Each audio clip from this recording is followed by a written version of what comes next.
Shalom, selamat sore, selamat malam Bapak Ibu saudara dikasih Tuhan. Hari ini Selasa 16 April 2024. Kita akan masuk dalam acara pesan gembala. Ya, kita akan sama-sama belajar kebenaran firman Tuhan, dan kiranya lewat apa yang hamba-Mu yang kami sampaikan ini akan menjadi berkat bagi setiap Bapak Ibu saudara. Ya, mari kita awali dalam doa. Segala puji, hormat, syukur kami naikkan ke hadirat-Mu ya Bapa. Kami bersyukur atas penyertaan dan pemeliharaan-Mu sepanjang hari. Kami tidak kurang suatu apapun secara jasmani, karena Engkau yang menyediakan bagi kami sekeluarga. Bapa, sebentar kami akan menyampaikan kebenaran firman-Mu. Buka ungkapkan rahasia firman-Mu, singkapkan kebenaran-kebenaran-Mu. Biarlah kebenaran ini akan memberkati banyak orang. Roh Kudus urapi hamba-Mu. Dalam nama Tuhan Yesus Kristus, kami menyerahkan jalannya pemberitaan firman dalam tangan kuasa-Mu. Haleluya. Amin. Bapak, Ibu, Saudara yang dikasih Tuhan, manusia sebagai makhluk sosial itu tidak bisa dipisahkan dari orang lain. Ya. Artinya kita pasti akan berinteraksi dengan banyak orang. Ya. Aneh bin ajaib kalau misalnya ada orang percaya yang sukanya mengisolir diri tanpa alasan, ya, jadi dia menjauhkan dari fellowship bahkan dengan sesama orang percaya. Itu ada sesuatu yang salah, ya. Memang Alkitab katakan kita harus berhati-hati memilih teman, karena pergaulan yang salah itu akan merusak segalanya. Itu benar, ya. Tetapi bukan berarti kita mengisolir diri, kita sama sekali tidak mau berinteraksi dengan orang lain. Nah, itu bukan seperti itu. Tetapi pesan penting yang mau saya sampaikan pada sore malam hari ini adalah jangan hanya kita itu punya keinginan kuat untuk berinteraksi dengan orang lain, ya, baik itu dengan sesama orang percaya atau orang-orang di luar orang percaya. Ya, kita harus selalu terbuka, ya. Tetapi yang paling penting adalah Bapak, Ibu, Saudara dan saya harus menguatkan iman kita, ya. Jadi kita harus kuat iman kita, ya. Makanya kalau kita pesan pada anak-anak kita yang imannya, percayanya belum begitu kuat, itu kita was-was kalau dia berinteraksi dengan orang-orang yang udah matang, udah dewasa, tapi dia bukan orang percaya. Nah, ini bahaya. Sementara anak kita belum kuat imannya, ya.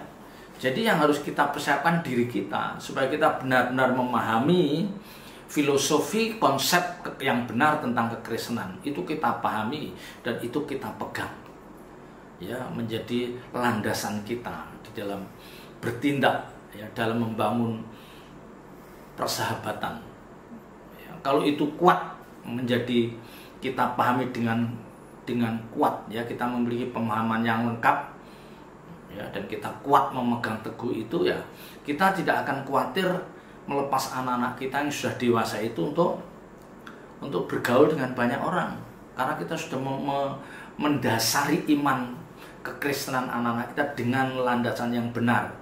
Dan kita selalu mengingatkan anak-anak kita supaya mereka memiliki, ya, kecerdasan roh. Mereka bisa menilai mana orang-orang yang bisa diajak bersahabat, berkawan, mana yang harus mereka tinggalkan. Ya, itu harus, ya.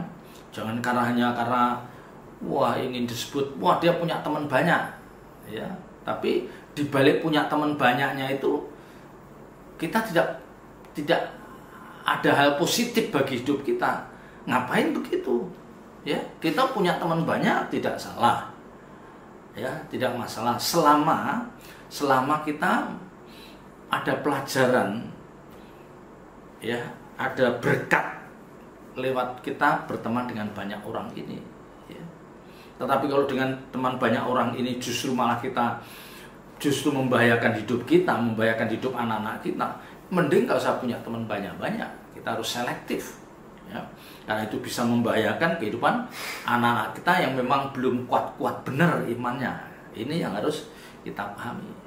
Ya, jadi perjuangan kita itu selain kita merawat iman percaya kita dengan benar, dan ini kita impartasikan, kita wariskan pada anak-anak kita, orang-orang kita kasih, supaya mereka juga memiliki iman yang kuat, ya, memiliki pemahaman yang benar tentang kekristenan. Ya. Karena bagaimanapun juga kita ini makhluk sosial yang tidak mungkin berpisah dengan orang lain. Dan kita juga tidak mungkin memilih teman. Oh, aku hanya mau berteman dengan sesama orang Kristen. Nanti itu pun masih dipilah. Saya mau berteman dengan orang Kristen yang dari sinode ini, nggak mau dari sinode itu. Wah, itu menyedihkan. Ya, itu menyedihkan.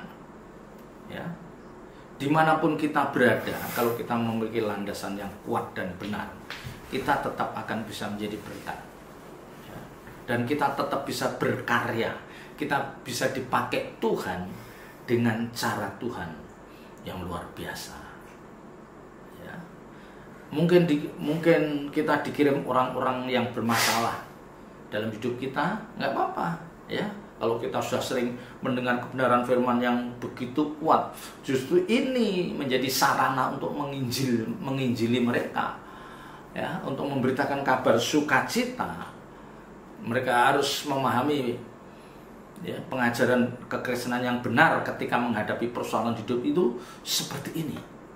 Ya, kalau dia melihat pemaparan kita, penyampaian kita tentang bagaimana mengatasi masalah hidup ini, bagaimana mengatasi, ya, ketidakharmonisan dengan pasangan hidup kita, ya, bagaimana kita mengatasi konflik-konflik dengan mertua kita, dengan ipar kita, dan kita bisa menyampaikan dengan penuh, ya, dengan rinci, dan di sana ada kekuatan, ya, Roh Kudus berbicara, mereka bisa akan terheran-heran, wah, ternyata apa yang disampaikan orang ini berbeda dengan kebanyakan orang, ya.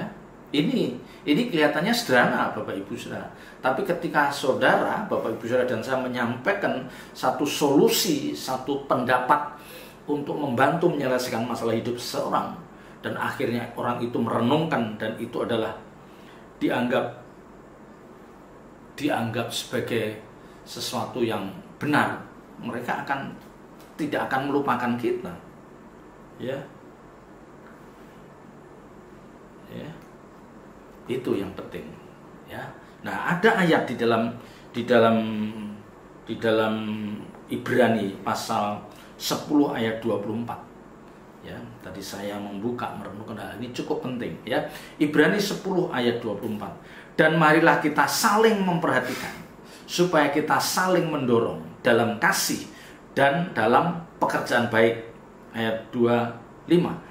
Janganlah kita menjauhkan diri dari pertemuan-pertemuan ibadah kita seperti dibiasakan oleh beberapa orang, tetapi marilah kita saling menasihati dan semakin giat melakukannya menjelang hari Tuhan yang mendekat. Ini satu ajakan, ya, satu himbauan. Marilah kita saling memperhatikan. Ya, saling memperhatikan itu, ya, bukan hanya cukup berkenalan, ya, di mana rumahnya, apa pekerjaannya, tidak hanya seperti itu. Ya, saling memperhatikan itu pada taraf tertentu, pada level tertentu, sampai kita tahu masalah hidup yang dihadapi orang ini, keadaan ekonominya orang ini. Ya, tentu kita tidak mengajukan pertanyaan-pertanyaan yang sensitif, ya.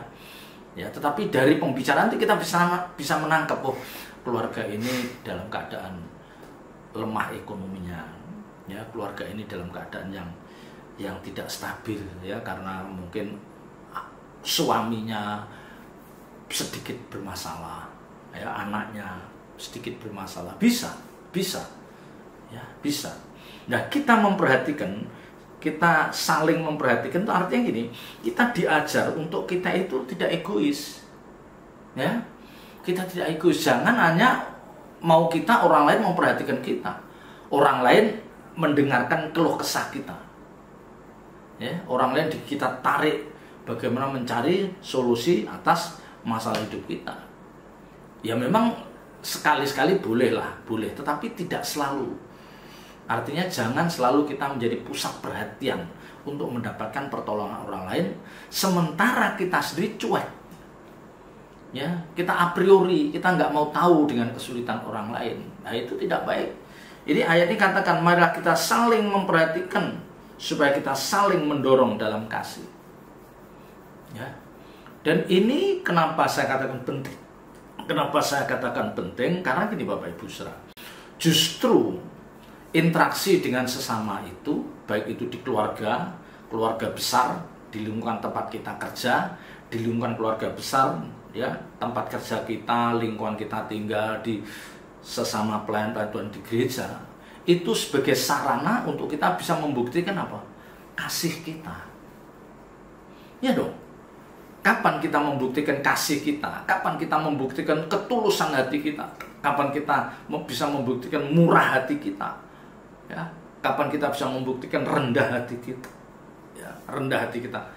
Kalau kita tanpa berinteraksi dengan orang lain, tidak bisa dong. Kalau anda saudara hanya tinggal di rumah, mengurung diri, asik dengan ya kuliah sampai rumah, masuk kamar sendiri nonton film-film di gadget apa di YouTube, terus nanti makan, hari-harinya gitu aja, nggak interaksi, nggak sosialisasi dengan keluarga besar. Kalau ada keluarga besar, om-omnya, ipar-iparnya menghindar. Ya, ini anak yang tidak matang nanti.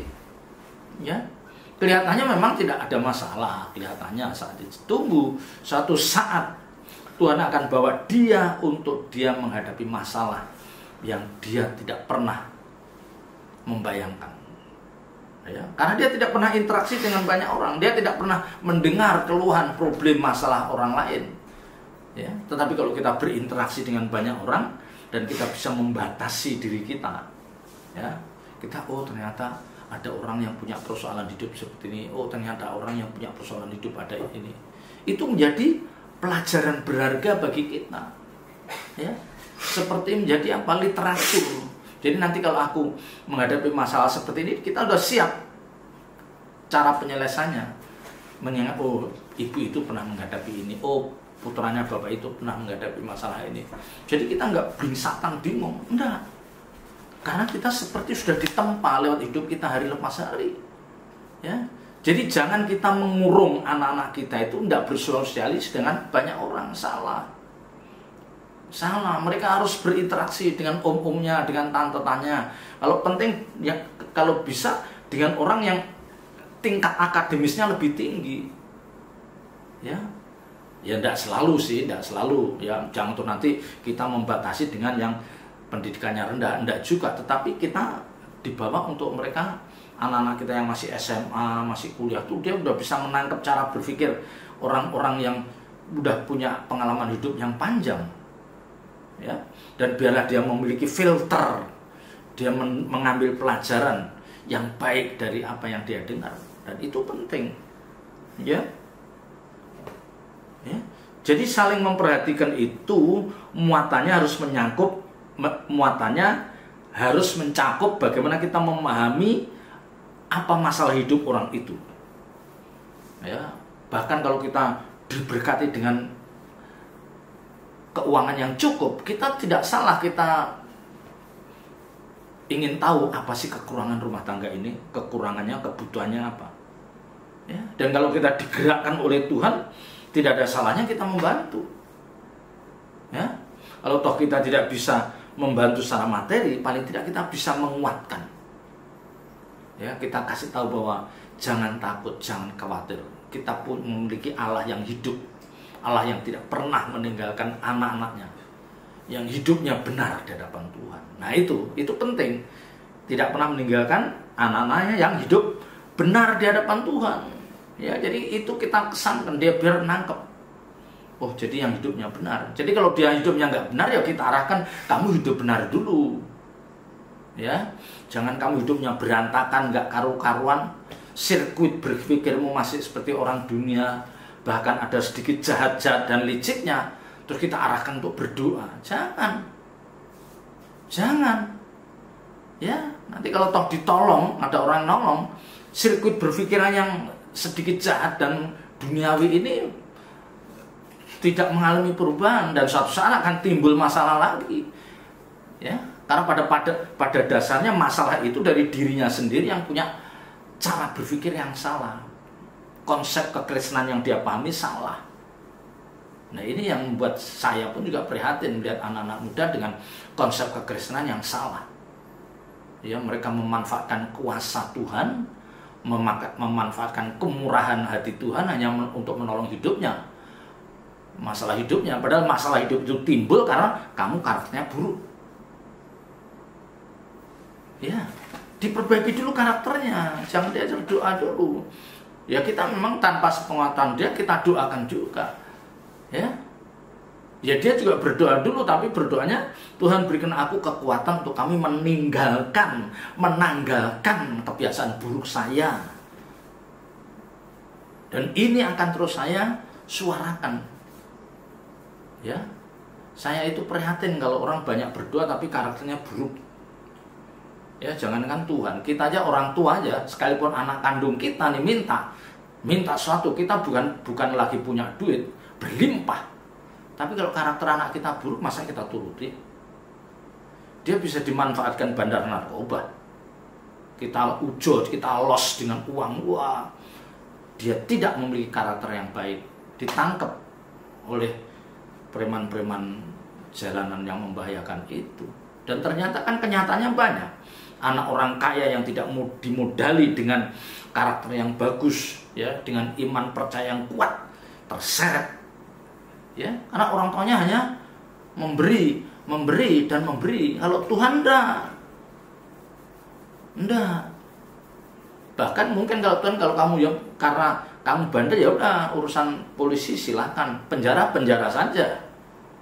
Ya, ini ucapan saya yang ini kadang-kadang ada ditentang. Mosok biarkan di penjara lah. Kalau memang dia sulit dinasihatin dan terus bebal, ya biarin aja masuk penjara. Kita doakan di penjara dia dijamah Tuhan, itu yang kita doakan. Ya, bahkan Alkitab katakan biarlah tubuhnya binasa tapi jiwanya diselamatkan.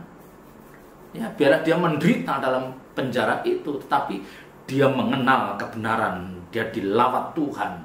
Dan akhirnya kalau toh dia meninggal di penjara itu nggak masalah, jiwanya udah diselamatkan. Ya, karena yang penting jiwanya ini yang diselamatkan. Jangan kita sibuk, wah, cari uang ratusan juta untuk mengeluarkan dia dari penjara. Ini salah. Kalau dia keluar dari penjara karakternya nggak berubah, ya kita seperti jadiin ATM saja.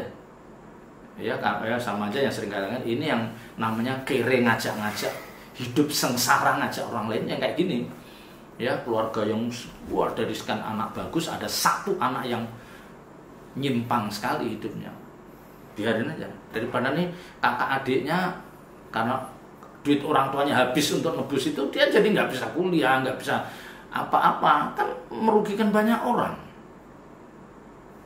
Ya, jadi ini marilah kita memperhatikan, saling mendorong dalam kasih dan dalam pekerjaan baik. Intinya ketika kita membangun interaksi dengan orang lain, bagaimana kita menjadi berkat untuk orang lain. Yang pertama, bagaimana kita membawa orang lain itu menjadi mengarah untuk jadi hidupnya lebih baik lagi, itu yang paling penting. Kalau kita tidak diberikan kekuatan keuangan yang kuat, paling kita menunjukkan jalan supaya hidupmu ke arah yang benar. Ya, diarahkan supaya hidupmu ke arah yang benar. Ke gereja dulu. Udah, nanti gampang, ke gereja dulu. Diam dulu di rumah, jangan banyak ngomong. Diajarin gitu. Baca Alkitab. Ya. Tutup komunikasi dengan orang-orang yang tidak takut akan Tuhan. Dia tutup komunikasi dengan orang-orang yang tidak takut akan Tuhan. Itu penting. Ya, kalau anak-anak kita punya komunikasi dengan orang-orang yang tidak takut akan Tuhan, wah, ini membahayakan, sangat membahayakan. Ya, dan yang ayat 25, janganlah kita menjauhkan diri dari pertemuan-pertemuan ibadah kita. Artinya apa? Kita harus selalu didorong ada di dalam setiap ibadah itu, kita ada. Ya, ibadah itu sarana untuk kita saling menguatkan, kita bisa mewujudkan kasih kita. tindakan kasih kita bisa nyatakan lewat kita hadir dalam ibadah, kita sharing, kita bisa menguatkan mereka, memberikan penghiburan, bahkan pada titik tertentu kita bisa rela berkorban uang kita. Ya, jangan menjauhkan diri dari pertemuan ibadah kita seperti yang dibiasakan oleh beberapa orang. Ada orang-orang yang menjauhkan diri dari ibadah ini. Karena apa? Mungkin dia ketemu di ibadah itu orangnya ngomongnya baik-baik semua, nggak ada yang bisa diajak sedikit ini, waduh, dia merasa bahwa ini bukan komunitas saya, ini saya mendingan mundur dari ibadah ini. Lah ini salah, ya, salah. Ini ciri-ciri orang yang akan binasa. Bapak Ibu Saudara memang mungkin bukan orang yang sempurna, tetapi ketika Bapak Ibu Saudara merasakan ada damai sejahtera dalam persekutuan dengan orang percaya, itu sinyal bahwa Bapak Ibu Saudara bisa diselamatkan. Itu sinyal. Tapi kalau Bapak Ibu Saudara baik enggak, jahat sekali juga enggak, tapi ketika berinteraksi dengan orang-orang di gereja yang notabene mereka adalah orang-orang rohani, dia tidak bisa. Dia merasa, oh ini bukan komunitas saya ini. Dia cari gereja atau cari tempat ibadah yang satu spirit. Padahal salah. Ya. Cari komunitas yang takut akan Tuhan. Cari komunitas yang takut akan Tuhan. Cari komunitas yang dia, ya, yang hidupnya itu menjadi berkat bagi orang lain, yang mulutnya tidak terocoh, ya, yang tidak yang tidak pernah mengkhianati orang. Kita pasti bisa menilai lah. Oh, orang ini belum sempurna tapi dia nggak jahat. Ya, kita jangan nyari orang yang sempurna, kita sendiri juga belum sempurna. Tapi paling tidak orang ini kelihatannya dia setia, rendah hati, dia mau mendengarkan keluhan orang, ya, dia tidak jahat, tidak merancang kejahatan itu, ya. Orang-orang yang menarik dari komunitas atau pertemuan ibadah itu adalah orang-orang yang merasa bahwa itu bukan komunitasnya, ya. Ini yang bahaya, ya. Dan ini seperti dibiasakan oleh beberapa orang, tetapi malah kita saling menasihati dan semakin giat kita saling menasihati. Ayo Bu, aku nggak ngerti, nggak ada kan ibu-ibu atau bapak-bapak, aku nggak bisa berdoa, aku belum pernah baca Alkitab. Nggak apa-apa, kita ajak, ayo, ya pokoknya kita ada dulu, kita dengerin firman, kita memuji Tuhan. Pelan-pelan mereka kita rangkul, pelan-pelan mereka kita arahkan. Jangan dihakimi, jangan dipaksa harus bisa berdoa, jangan, ya. Berjalannya waktu Roh Kudus akan jalan. Yang penting dia setia dulu, ada di setiap ibadah dia ada dulu. Jangan kita nuntut. Nanti ini ya, jadi petugas ini, jangan, biarin dia ikut dulu. Ya, sampai jiwanya merasa feel at home, merasa ini rumahku. Ya, kalau dia tidak bisa membantu secara keuangan, jangan dipersoalkan, tarik dulu. Yang penting masuk dalam komunitas kita, orang-orang yang takut akan Tuhan itu. Dan di situ kita bisa membuktikan kasih kita, bisa kita buktikan. Ya, kalau kita tidak pernah bersentuhan dengan orang, bagaimana kita membuktikan kita orang yang mengasihi sesama? Nggak bisa. Kita tidak bisa membuktikan bahwa kita orang yang murah hati, ya. Karena untuk membuktikan murah hati, orang yang tidak dendam, orang yang mudah mengalah, kita harus berinteraksi dengan banyak orang. Makanya saya heran kalau ada orang, ya, katanya udah dewasa rohani, dia pergi ke satu tempat, rumah temennya, sahabatnya, atau rumah saudaranya, terus dia disikapi hanya sekali, terus dia menarik diri. Ini cemen, ya. Kecuali diludahi mukanya, baru kita berpikir. Kalau hanya disikapi, ya mungkin waktu itu dia perasaannya lagi nggak enak. Kalau yang kayak gitu tuh saya udah biasa, ya. Soal saya dihina itu saya udah biasa. Bahkan yang seringkali saya itu lupa kalau dihina orang, direndahkan orang, saya lupa. Ya, makanya orang sekitar saya suka, Mas Radu kan pernah di ini, saya lupa, nggak tak pikirin gitu. Nah, ini saya bersyukur terhadap Tuhan ini. Ya, sifat dendam itu harus tidak ada dalam diri saya. Iri hati harus tidak ada. Kesucian hidup saya perjuangkan. Ya, karena kalau biar saya enak menyampaikan kebenaran firman Tuhan. Ya, dan ya, saya bersyukur karena orang-orang sekitar saya menopang saya. Ya, sehingga saya bisa untuk kami tidak mengambil uang persembahan itu karena orang-orang sekitar kita menopang, dan itu membuat khotbah saya lancar. Ya, saya tidak mengambil apa-apa dari pelayanan ini. Paulus katakan, upahku ketika aku melayani tanpa upah. Nah, saya harus juga bisa bilang begitu. Ya, berinteraksi dengan orang lain itu perlu, tetapi jauh lebih perlu berinteraksi dengan Tuhan dulu. Karena landasannya Tuhan yang akan mengajar bagaimana kita berinteraksi dengan orang lain yang baik. Jangan kita berinteraksi dengan banyak orang tapi tidak pernah berinteraksi dengan Tuhan. Wah, kita bisa hancur kita. Kita bisa terbawa arus kacau nanti. Ya, oke. Tapi ingat ya, berinteraksi dengan Tuhan itu yang paling utama. Karena di situ Tuhan akan mengajar. Tuhan akan memberikan hikmat. Ini yang penting, hikmat yang dari Tuhan. Sehingga ketika kita mendapatkan banyak keluhan, kita bisa menyampaikan dengan lancar dalam pimpinan Roh Kudus, dan orang itu bisa, oh iya ya, dia bisa heran, dia tidak tahu kalau kita banyak berkumpul dengan Tuhan. Ya, selamat berjuang, Tuhan Yesus memberkati. Mari kita tutup dalam doa. Segala puji hormat syukur kami naikkan kehadirat-Mu ya Bapa.